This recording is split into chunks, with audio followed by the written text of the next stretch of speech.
당군자손 여러분 반갑습니다. 오늘은 3일 신고 두 번째 시간입니다. 자, 첫 번째 시간은 제가 3일 신고를 소개하는 영상을 간략하게 소개를 해드렸고요. 앞으로 3일 신고를 어떻게 전달을 해야 될지 고민을 많이 하고 있는데요. 다소 두서가 없더라도 좀 양해를 부탁을 드리겠습니다. 오늘 본 영상에 들어가기에 앞서 먼저 당부드리고 싶은 말씀이 한 두 가지가 있는데요. 3일 신고 그리고 천부경 또 우리 민족의 여러 가지 전통 민족학이라고 할 수도 있고 국학이라고도 할 수 있는데 여기에 대해서 많은 분들이 관심이 있고 보이지 않게 공부를 하고 계신 분들이 많은 것으로 제가 알고 있습니다. 공부를 할 때 어떻게 3일 신고를 접근을 하면 좋겠는가 그 방향에 대해서 말씀을 드리고 싶습니다. 이 3일 신고를 어떻게 접근을 할 것인가. 불교에서는 옛날부터 우리가 역사 시간에도 많이 배웠지 않습니까? 교종이 있고 선종이 있다 이렇게 배웠습니다. 교종은 뭡니까? 이 학문적으로 배우는 거지요. 그래서 금강경이 됐든 법화경이 됐든 학문적으로 깊이 공부를 하는 것을 교종이라고 했습니다. 선종은 심지어는 이거를 완전히 부정을 하는 거죠. 깨달음에 이르는 참선이라고 하는 방법을 통해서 자기 내면에서 그것을 찾고자 하는 공부 방법입니다. 교종과 선종이 아주 오랫동안 불교의 두 갈래로 갈라져서 내려오다가 조선시대로 내려오면서 이제 통불교라고 하는데 이것이 통합이 되게 됩니다. 서산대사는 이런 말씀을 하셨습니다. 교는 부처님의 말씀이고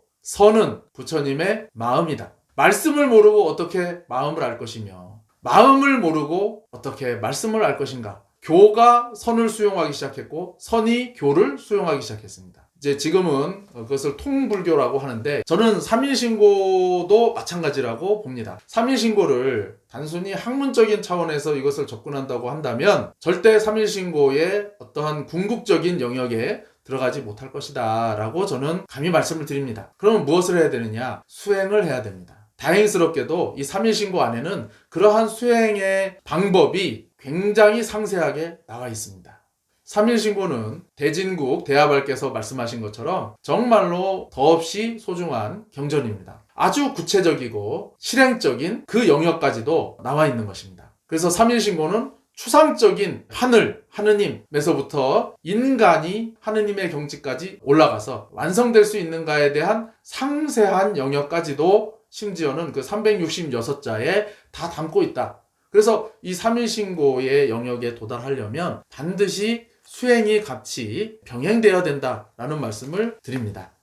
한민족의 국학, 천부경, 3일 신고, 또 참전개경, 한단고기, 부도지 이런 우리 민족의 국학이 있는데 여기에 대해서 공부를 하실 때 우리가 제도권이 아니거든요. 천부경이라든지 3일 신고 내용들은 아직까지 우리나라의 주류 제도권 교육 안으로 들어가지를 못했습니다. 그래서 우리가 이것을 제야라고 얘기를 하죠. 한단곡이라든지 부도지도 제야, 사학 이렇게 따로 구분을 하고 또 반대로 제도권 안에 들어와 있는 것을 강단, 사학 이렇게 이야기를 하지 않습니까? 3일 신고 천부경에 대해서도 아직 제도권에서 제대로 가르치고 있지를 않습니다. 우리 민족의 뭐랄까요? 이런 역사학계 또 정치뿐만 아니라 모든 것들이 외래사상 중심으로 돼 있다 보니까 배척당하는 분위기도 무시는 못할 것 같습니다. 우리가 피해의식부터 갖자는 얘기는 아니고요. 제가 왜 이 말씀을 드리냐면은 제도권 교육이라고 하는 것은 어떤 시스템이 만들어져 있습니다. 기본적으로 대학교가 4년 과정이 있고 석사, 박사 연구를 하지요. 그러다 보니까 이 제도권에서는 박사까지 가려고 그러면 6년에서 8년이 걸립니다.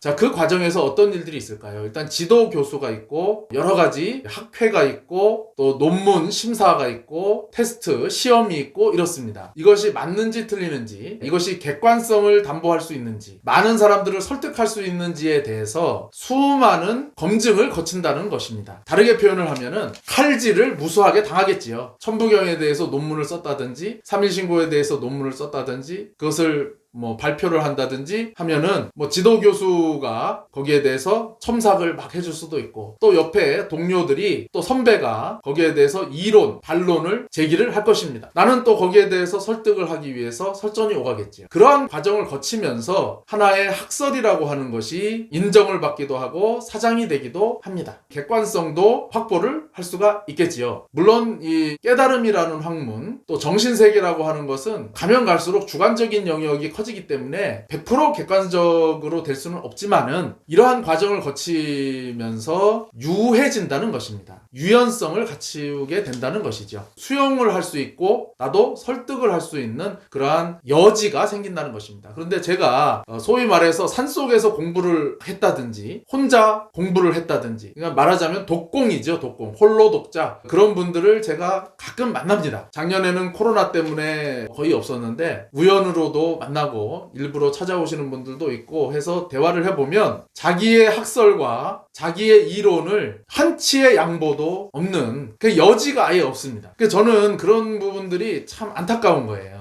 저도 공부를 할 적에 이 칼질을 참 많이 당해봤거든요. 그러면은 어떤 때는 화가 나기도 하고, 그게 내가 공부한 거에 대한 칼질임에도 불구하고 나 자신에 대한 칼질로 느껴집니다, 사실은. 그런 과정들을 나름 거쳤는데 그럼에도 불구하고 아상이 사실은 많이 있습니다. 우리 공부를 하시는 분들에게 좀 당부를 드리고 싶은 것이 있습니다. 불교에서 공부를 할 적에 그런 태도가 있거든요. 오직 모를 뿐, 그것을 하나의 가능성의 영역으로 두시고 여지를 최소한 50% 정도는 남겨두시고 그 여지에 오직 모를 뿐을 집어 넣으시라는 말씀을 좀 드리고 싶습니다. 그럴 적에 새로운 학설이라든지 새로운 깨달음이 생성될 수 있는 공간이 만들어집니다. 그 100이라고 하는 공간을 나의 학설이 맞다라는 것으로 100% 채우게 되면은 그 사람은 그 상태로 평생을 가야 됩니다. 얼마나 불행한 일입니까? 최소한 50%는 오직 모를 뿐, 공부를 하고 그러나 마지막에 가서는 오직 모를 뿐, 그렇게 가신다면은 엄청난 발전이 분명히 채울 거다, 저는 이렇게 봅니다. 감히 한번 당부를 좀 드렸고요. 이제 다음 시간부터 3.1신고 전체 내용 대략 알아보기 말씀을 드리도록 하겠습니다. 감사합니다.